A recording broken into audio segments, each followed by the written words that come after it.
Monsieur le Président de la République française, Monsieur Emmanuel Macron, chers collègues, chefs d'État et de gouvernement, Monsieur le Président du Comité exécutif du CIO, chers membres du mouvement olympique, Mesdames, Messieurs, je voudrais à l'entame de mon propos remercier le Président Emmanuel Macron et Monsieur Thomas Bach, Président du Comité exécutif du CIO, pour leur aimable invitation à ce sommet des Jeux du développement durable en prélude des Jeux olympiques Paris 2024.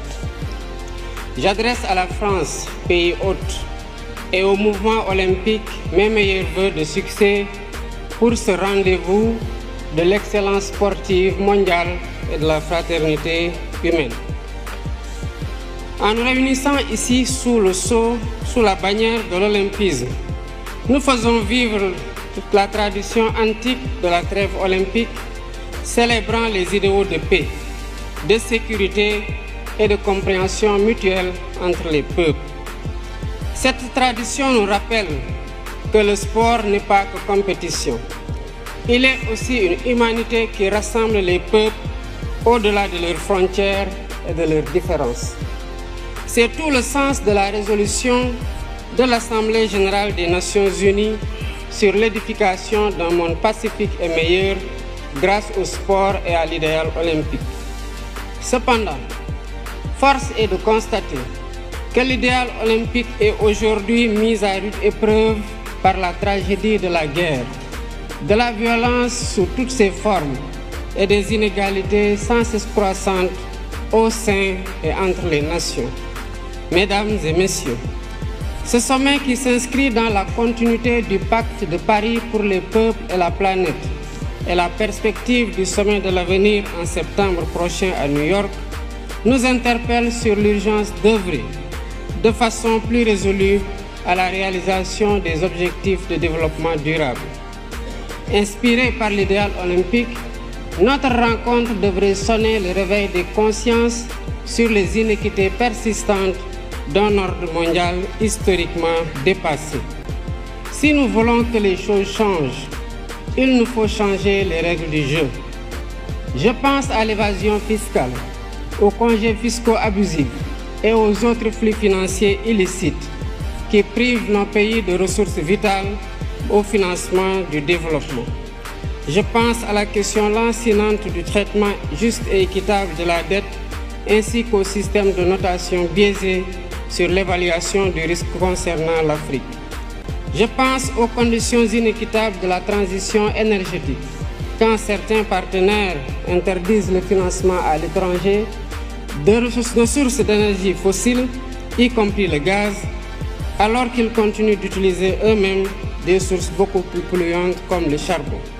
Je pense à l'architecture de la gouvernance économique, politique et financière mondiale, héritée de la Seconde Guerre mondiale, dont la composition des organes et le processus de décision ne reflètent plus les réalités de notre temps.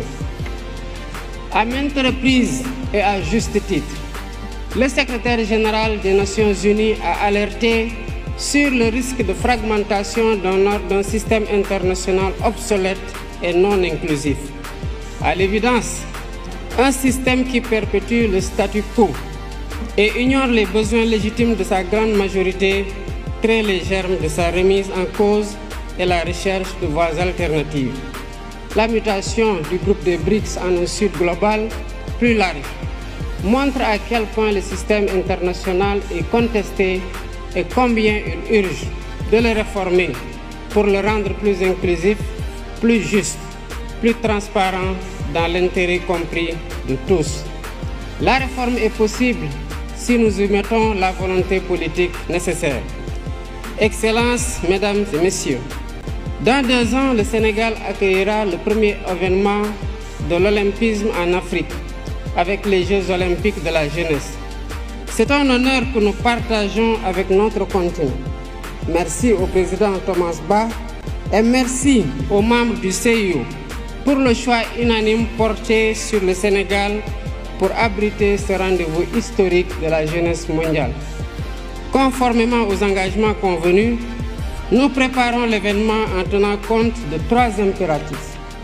D'abord, la co-construction entre l'État, le CIO et le Comité national d'organisation sous la conduite dynamique de M. Mamadou Diagne Ndiaye, président du Comité national olympique sportif sénégalais. Ensuite, la maîtrise des dépenses publiques en privilégiant la réhabilitation et la mise en niveau d'infrastructures existantes pour abriter les compétitions.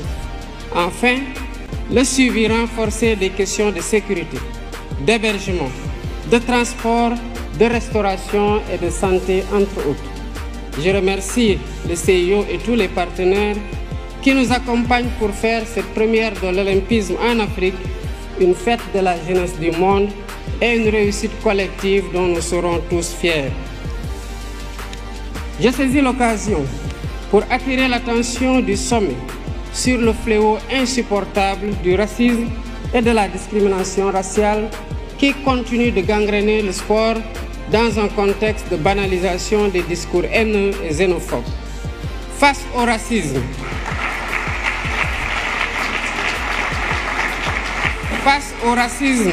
et à la discrimination raciale, nous devons rester debout et intransigeants. C'est ainsi que nous pourrons mieux protéger les valeurs cardinales de l'olympisme et célébrer ensemble sa magnifique devise Citius, Altius, Fortius. Je vous remercie de votre aimable attention.